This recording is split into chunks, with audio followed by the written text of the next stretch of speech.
I wanted to visit the town of Whyalla. About 20 years ago, when I'd come to Australia, I had met some friends who had worked in Whyalla. They had very strange tales to tell me. They were telling me it's a very small town, you can't buy anything. If you want to buy something, you have to drive 200 kilometers to Port Augusta, and even there it's a very small town. I was curious to see what Whyalla is like. When I reached Whyalla, I saw the town was dominated by a huge mill. Lot of smoke was coming out of it.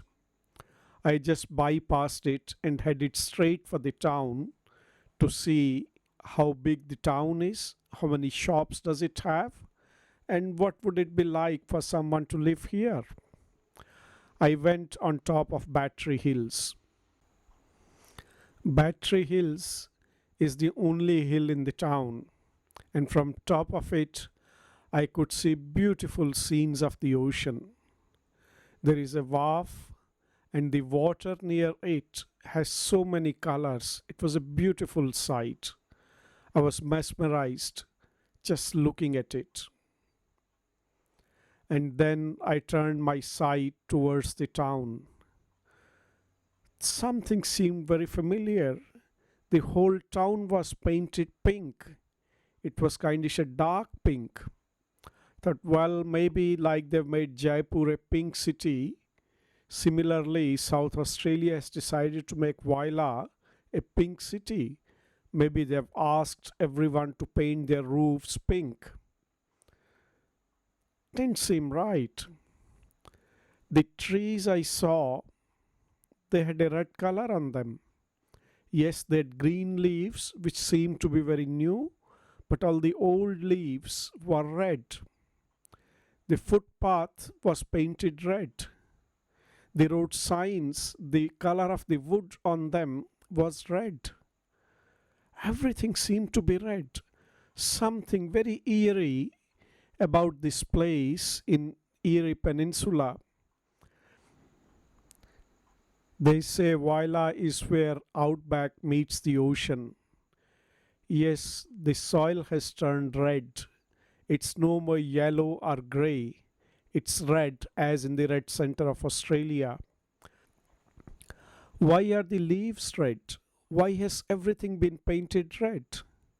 I was a bit puzzled and decided to walk into the Whyalla Visitor Centre. There I took a very quick tour of the factory and realized that there is so much awareness of environmental impact of industry, and still the town is red. So something is blowing up. People are breathing it. Why is it happening? Luckily, I met someone who had lived in the town in 60s and 70s, and this is what he had to say. Hi, my name is Colin Lindsay. I used to live and work in Whyalla back in the late 60s, early 70s. Today we've just completed a tour of the OneSteel works, which used to be BHP, and the differences in the steelworks, the most noticeable thing is the fact that they are making an absolute attempt to recycle almost everything. The pellet plant used to put out huge volumes of dirt, just pure red iron ore dust. I can recall seeing men coming out of the pellet plant, and they would go immediately to the boot of the car and grab a large piece of rag, and they'd rub it across the windscreen and remove something in the order of 4 to 6 millimeters of thick red dust from the windscreens. But these men, you could always pick them because of the fact that the back of the inside of the shirt collar was always stained with a pink stain, because this red dust had gotten into their skin. They could never get it out.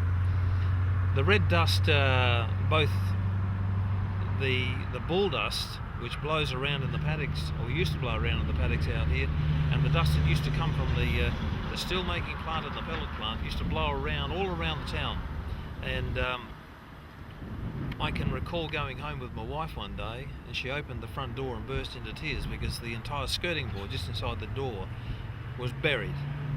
That was quite a commonplace thing. It was quite common also to drive home in the afternoon at 4 o'clock with the headlights on down to 40 kilometres an hour because you couldn't see where you were going. And they've cleaned all that up. They've spent millions on dust reduction here. Everything. In the late 60s, early 70s, all that we were doing at that time was really recycling the scrap steel that was either produced from the mill or being brought in from outside, but now they're recycling anything they can get their hands on. A lot of cleaning has already been done for the town. It's a much healthier place to live now. But would you like to live in a place where the red dust falls from the sky still? Where the trees become red, though not as bad as things were 40 years ago or 50 years ago. Living in the cities or living on the farms, we do not realize how much effort people have to go through to produce steel which can be exported so that Australian economy can be sustained. These are the real heroes of Australia. Thanks to the environmental movement, which we normally see in the cities through televisions only, now we can see how much change that movement has made in 40 years to this steel factory. And of course, the management here has been very responsive. And Whyalla today is a much safer place to live than it used to be 40 years ago. Thank you. The township itself really hasn't changed a lot, appearance-wise. The population has dropped from some 32,000 back in those days to about 25 now. The thing that seems to be missing from the town is the air of optimism that existed back in the late 60s, early 70s, meaning that because there was so much work here at the time, there was so much money in the town, and everybody had an eye on the future. Everybody was confident that the town would survive. Well, it has survived. Somewhat 37 years since we were living here, and I think it will continue to survive. They seem to have lots of little things in the pipeline, and they're confident that things will go on here.